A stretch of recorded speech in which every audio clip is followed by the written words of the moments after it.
If you plan on using the slideshow in PowerPoint, you may want to turn on subtitles. So just go to the slideshow tab, and then at the far right, you'll see captions and subtitles. We'll start out with the subtitle settings. The spoken language is the language that you or the speaker will be using. The subtitle language defines what language is displayed in the caption, which appears on the screen while you're giving your presentation.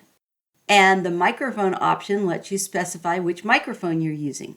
And when it comes to where the captions will be displayed, you can choose to have the captions overlaid on the slide at the bottom or the top, or appearing below the slide or above the slide.